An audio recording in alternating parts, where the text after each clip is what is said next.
So in a lot of games of Overwatch, you just can't really seem to get a good team comp, but sometimes your team will listen to you and you'll have the opportunity to pick certain heroes and actually make a team comp. But in those situations, what are the best team comps to make, and what should you be trying to play to win that game in Overwatch Competitive Season 9? Well, today I'm going to try to tell you guys 3 of the best team comps that I personally played a lot with, played versus a lot, and that I personally feel like are some of the strongest team comps on this current patch. And with that all behind us, let's get started. So I'm sorry to say it, but yeah, I think spam comp is still a viable option. Cheese comp, spam comp, whatever you want to call it. The classic Orisa Junkrat, spamming at the choke point, spamming at the enemies, getting out damage, getting out just whatever you can as these characters. And yeah, it was the best meta for like 100 days, and still, it's a very viable pick to try to go for if you want to. Of course, the main strategy again is to play around chokes, to deal a lot of AoE damage, and while there are more ways to counteract this now, and while it's not nearly as prevalent as it used to be, if you have a team that doesn't know exactly what they're doing, I honestly feel like spam comp probably still is the best thing. Or if you're playing versus a team that doesn't really know what they're doing, I think overall in Confusion, spam comp does a lot, just because the plain out damage that it puts out, and the fact that you do have to be kind of coordinated to beat out spam comp.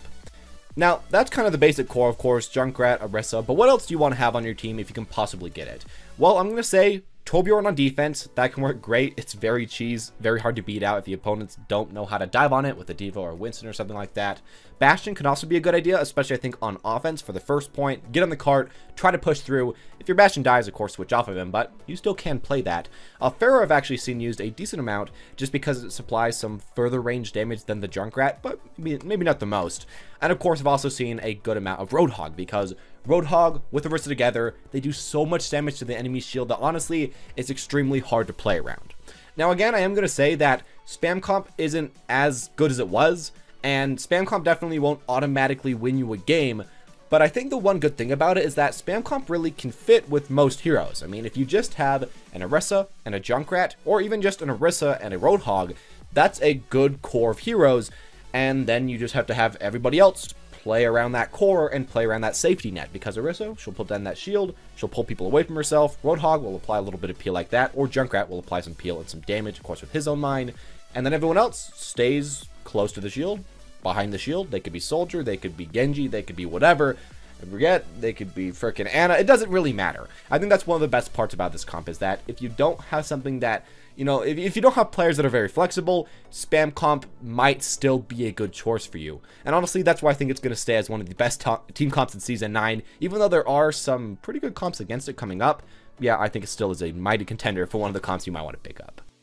So for the next pick, I'm essentially going back to the start of the season of Season 9.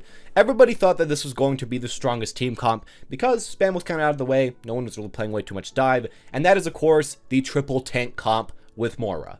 When this was first coming out at the end of Season 8 and the beginning of Season 9, I think a lot of people didn't really understand just how powerful it was going to be. And while yes, it hasn't been as just dominant as the old triple tank meta with Ana with her ridiculous amount of heals, it still has been very good for a lot of players to win. Now, I'm going to say that a lot of people kind of have problem playing this team comp. I mean, it is a very easy thing to do. All you have to do is dive the opponents with your tanks, try to out-sustain them, which you can easily do in a lot of situations. Try to focus on the same target, get picks, and go on like that. But I do see some players just going straight for the objective, not really hitting the enemies, not staying close together, and in any of those cases, yeah, it can kind of start to crumble a little bit. If you have a lot of only DPS players that don't really know how to play tanks, it can be a good idea to pick up triple tank, because again, it is hard to counter, but I feel like a lot of players just don't really understand where to position and when to be there. But if you players do kind of know where to be and when to be there and how to get the maximum amount of healing from their Moira by standing next to each other, I think this team comp can be very frustrating to play against and a great team comp to get a free first point on offense with. I've seen sometimes that maybe you get stuck on second or third point with triple tank, and maybe from there you could switch because the opponents finally switch to heroes that kind of counter you, Reaper, Bastion, Junkrat, whatever. But on first point, I think in a lot of cases people just aren't really prepared for the simple push that you can make with this comp. You know, if you have your Roadhog, Reinhardt, Zarya, D.Va, Orisa, Winston, whatever, you just push on the enemies, and if they aren't quite ready for that dive, it's kind of nice, and it's very hard to counteract. But again, on second point, you might have to kind of figure out some other players, or I guess some other picks to try to go for when you are, I guess, playing triple tank. Now, if you're going to play triple tank, of course, you do want 3 tanks. It can be a variety of different tanks. Doesn't really matter too much. You probably want at least, though, a Reinhardt or a Winston, most preferably a Reinhardt, then a Roadhog or Zarya or a D.Va, or maybe even Orisa. Doesn't matter way too much. Just try to get 3 of those guys, of course, or maybe even 4 if you want to do that. After that, of course, get a Mercy or an Ana or a Lucio, or even possibly, forget, they could all be good characters. Mercy, a lot of healing, of course. Ana can amplify the healing of the Moira, making her even stronger. Lucio can get you actually into the enemy backline, and if you go for a first push and it doesn't work as this comp, oftentimes switching your second support to Lucio, that's probably the best thing. And then, of course, finally, with the new hero, well, she has an AoE heal, she has some stuns, and she plays kind of like a tank and kind of fits in the team comp anyways. So I think that works decently well, but probably not quite as well as Lucio. Overall, though, yeah, I think this is a good pickup. I don't think it's way too hard to play. Just make sure that if you are going to play it, to make sure to do callouts for your team, because a lot of the times people can just kind of get stuck not knowing exactly what to do, and if you're making callouts, that won't really be a problem for you. And the final team comp is a one that literally just is coming out right now. We're seeing it a lot in scrims, a lot in higher elo, all of that. It is the triple DPS Sombra meta.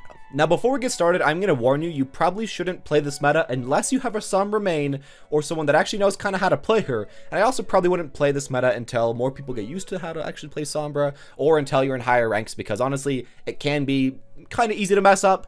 But if you don't mess it up, this can be a ridiculous team comp, because in essence, it doesn't really have any counters, and that's, I guess, kind of one of the problems with it. You can't really bunker down versus this comp, because Sombra can just hack your tanks, hack the people doing major damage, be it the Bastion, be it the Junkrat, be it whatever, and then dive onto the enemies with your Sombra, with your DPS, with all of that. As well, if you're getting dived on, well, Sombra can kind of base against that. If the enemies are just all right next to each other, you can disable all their abilities. Yeah, this is overall a strong comp to go for. Now, I'm going to say about triple DPS with Sombra, you do have to make sure that you are kind of playing around the Sombra, that you are playing around her hacks. And you have to remember that while, yes, Sombra does counteract most of the tanks, you have to make sure to actually use that to your advantage. In higher elos, we see this all the time. Sombra gets on high ground, hacks the Reinhardt, the enemy team is just kind of screwed. But in lower elos, I think people pick Sombra, go for solo kills, and just kind of hack people when they want to kill people whenever.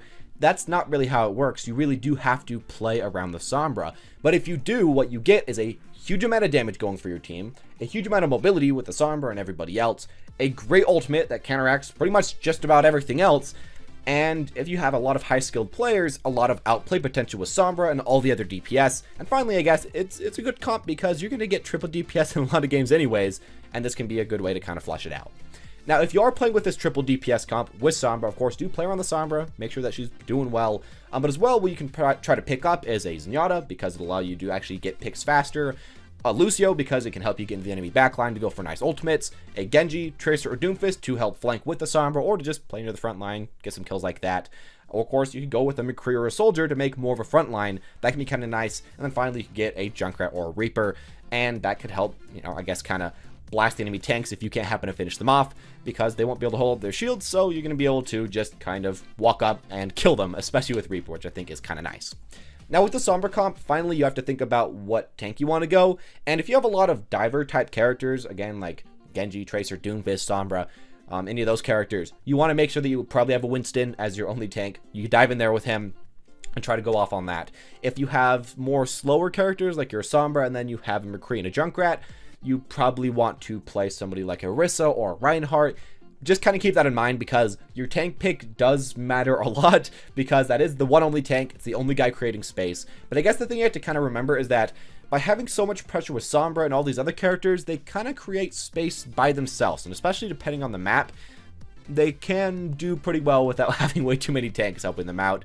And I guess there you guys go. That's the final team comp. Again, I wouldn't recommend it to everybody, but in higher elos, it is showing off to be a good team comp.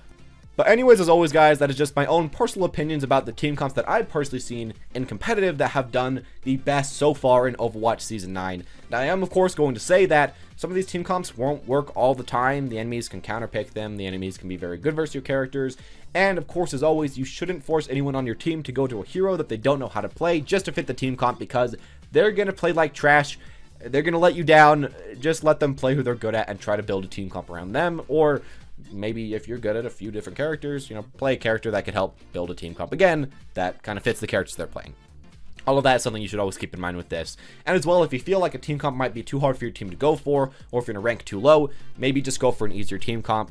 But don't be too afraid of playing harder team comps, because you still can play them, and of course you do need experience with them to eventually get good enough to play them in higher ranks. So there you guys go with that.